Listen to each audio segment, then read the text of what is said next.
Pois bem, tendo carregado então a nossa evidência e conhecido essa aparência inicial e essas funções iniciais do Autopsy, vamos conhecer aí os módulos, o que cada um desses módulos é capaz de fazer. Primeiramente, como que a gente faz para rodar esses módulos? A gente clica em Ferramentas, Run, Ingest Módulos, seleciona a evidência que está em análise e ele dá a opção aqui de você escolher cada um dos módulos que você deseja rodar. Nós vamos falar especificamente sobre a função de cada um desses módulos ainda, só lembrando nesse momento que você deve selecionar preferencialmente um de cada vez, dependendo da quantidade de resultados que você espera e do tamanho da evidência. Então você clica em finalizar e ele vai rodar esse módulo aqui, rodou bastante rapidinho.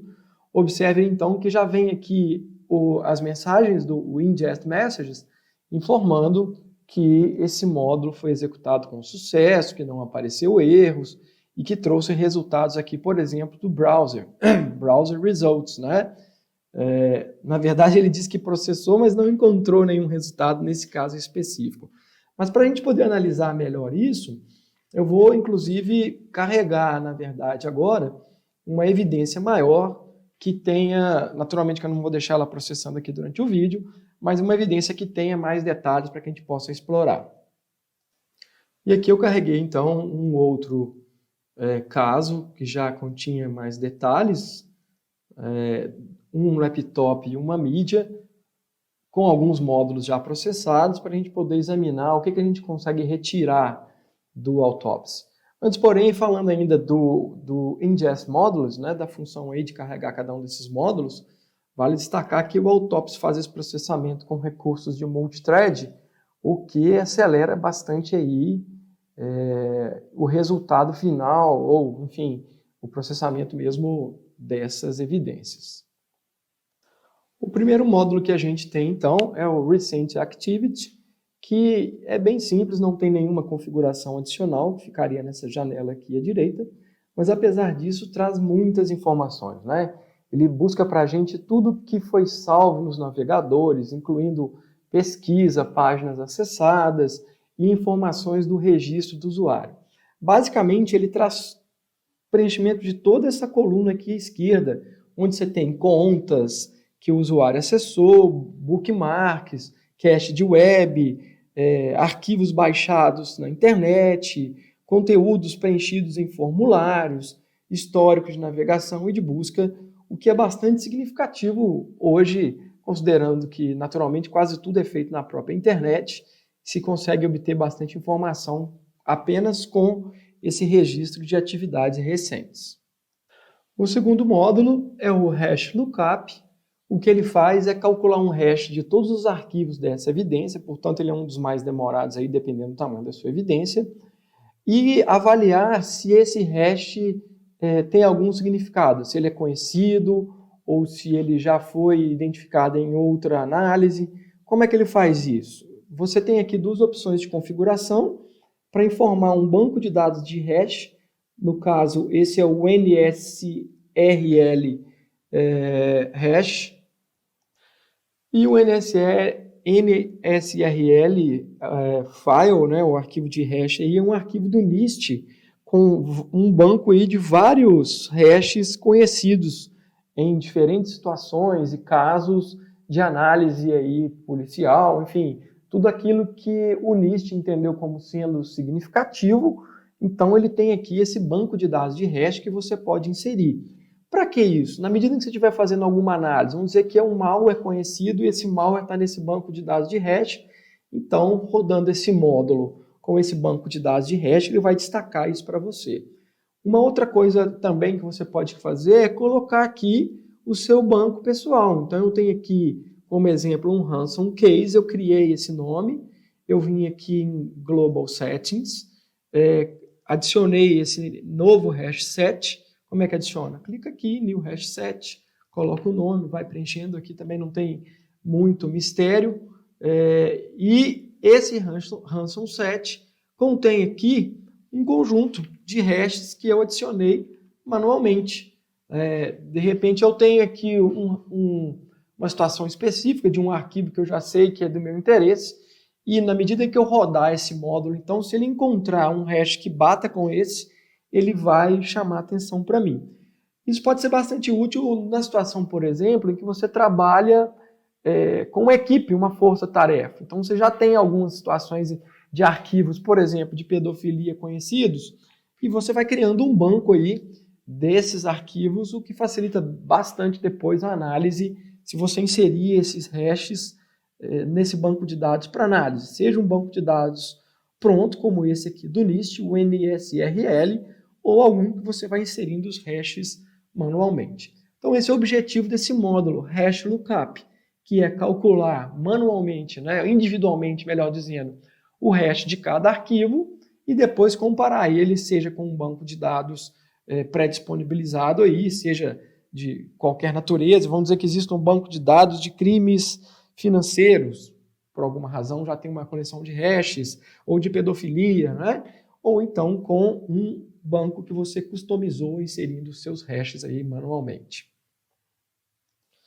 Na sequência, nós temos então o módulo File Type Identification, que não tem nenhuma configuração adicional, mas é bastante importante porque auxilia nas análises dos outros módulos, né? Então, sempre que possível, é recomendado rodar esse módulo até antes de executar os outros, porque ele busca o tipo de arquivo não pela extensão que está informada no arquivo, mas pela própria assinatura e formato desse arquivo, né?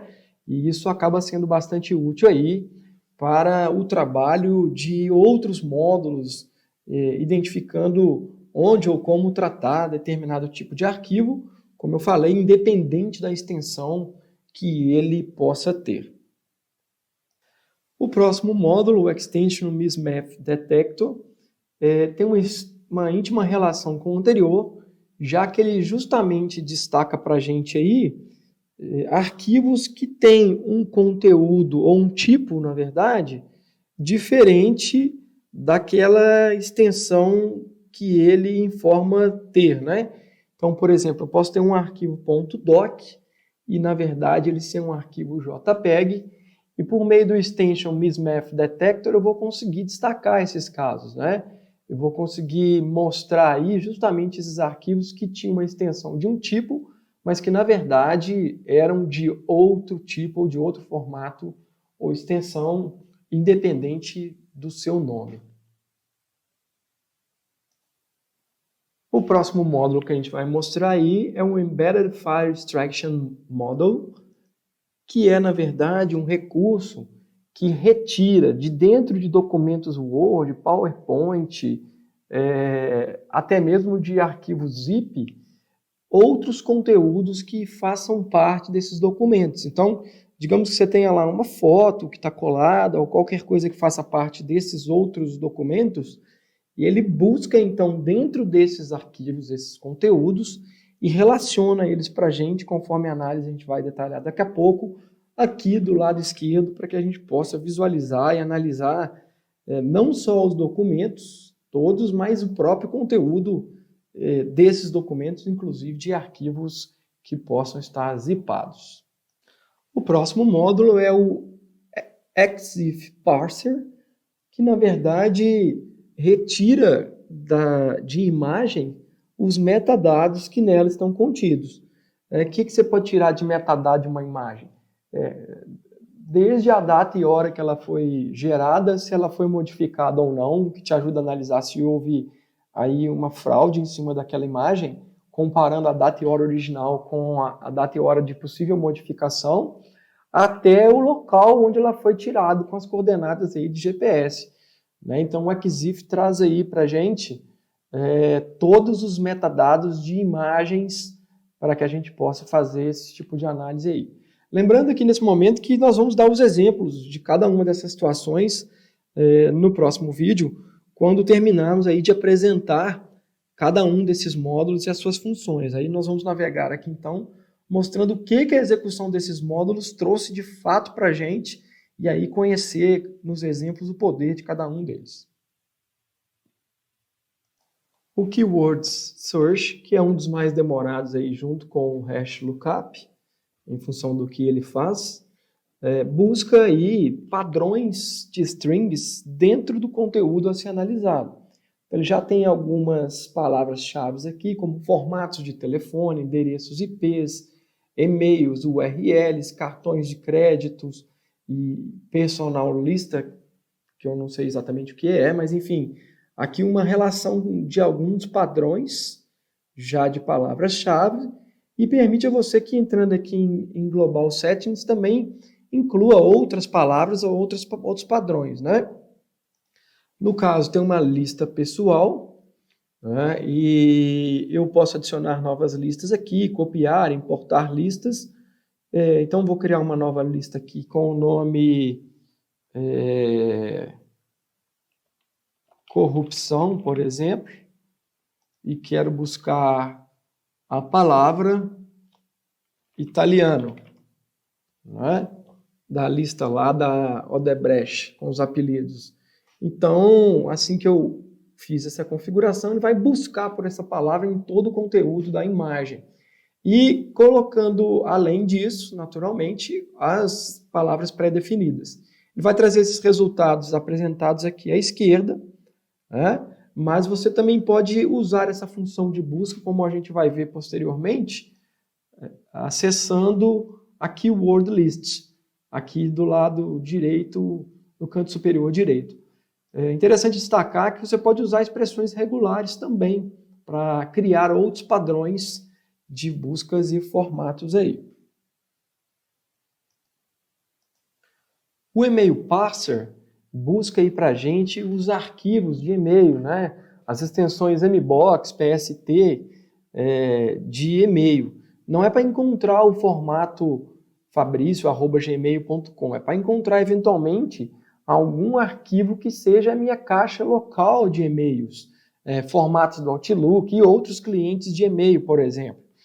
Então, o que você encontra aqui efetivamente são as mensagens de e-mail trocadas. E esse módulo te permite ver, então, quem está falando com quem, no caso, naturalmente, por e-mail, estabelecer um vínculo aí de contatos, além de extrair de dentro dessas mensagens eventuais anexos que possam ter sido transmitidos.